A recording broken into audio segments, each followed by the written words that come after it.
అందరికీ నమస్కారం. అమ్మ మాట అమ్మాయి బాట ఛానల్కి స్వాగతం. కథ చెప్పుకుందామా?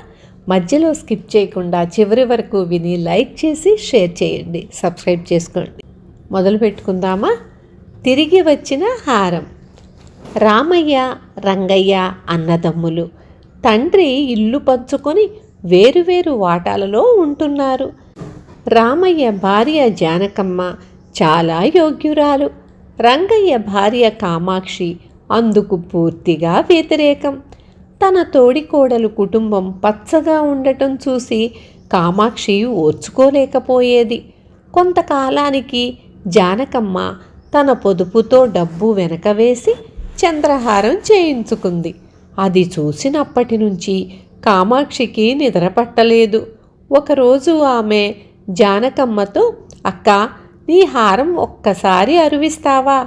అటువంటిదే చేయించుకోవాలని మనసయ్యింది" అంది. జానకమ్మ వెంటనే తన హారం తెచ్చి తోడికోడలికి ఇచ్చింది. ఎన్ని రోజులు గడిచినా కామాక్షి జానకమ్మకు ఆమె హారం తిరిగి ఇవ్వలేదు. జానకమ్మ కొన్నాళ్ళు ఓపిక పట్టి ఒకరోజు కామాక్షిని తన నగ గురించి అడిగింది. "ఏం హారం? నాకు పెట్టెడు నగలుండగా నీ నగే కావలసి వచ్చిందా? ఎవరన్నా నమ్మే మాటేనా? మమ్మల్ని నలుగురిలో అల్లరి చేద్దామనుకుంటున్నావా? పద పద" అని కామాక్షి దౌర్జన్యంగా మాట్లాడింది. జానకమ్మకు కళ్ళనీళ్ల పర్యంతమయ్యింది.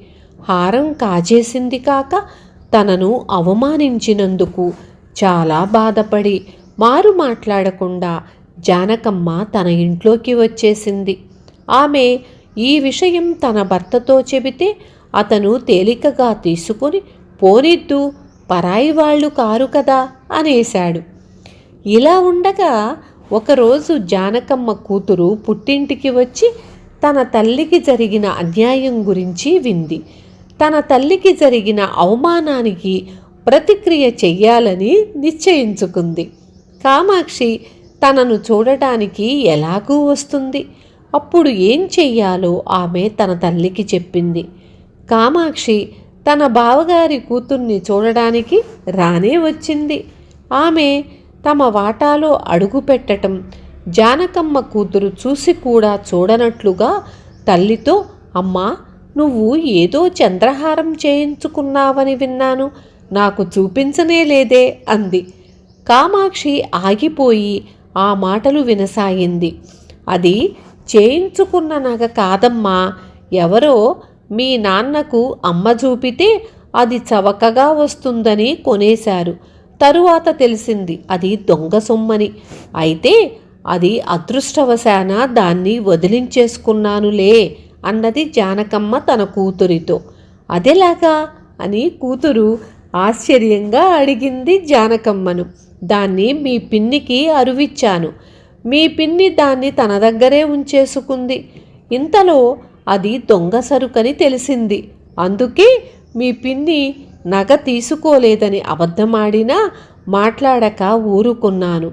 నేడో రేపో రక్షకభటులు సోదాకు రాకపోరు. మన దగ్గర నగలేదు కదా, మనకేం భయం? సరుకు ఎవరి దగ్గర దొరికితే వాళ్లనే పట్టుకుపోయి నిజం చెప్పించటానికి చిత్రహింసలు పెడతారు" అన్నది జానకమ్మ. ఈ మాటలు విన్న కామాక్షికి కాళ్ళు వణికాయి. ఆమె లోపలికి రాకుండానే తమ వాటాలోకి వెళ్ళిపోయింది. తెల్లవారేసరికి చంద్రహారం జానకమ్మ ఇంట్లో పడి ఉంది. తమ పథకం పారినందుకు తల్లి కూతుళ్ళు సంతోషించారు. విన్నారు కదా, తెలివితేటలుంటే ఏదైనా సాధించవచ్చు. రేపు మళ్ళీ ఇంకొక మంచి కథతో మీ ముందుకు వస్తాను. Thank you.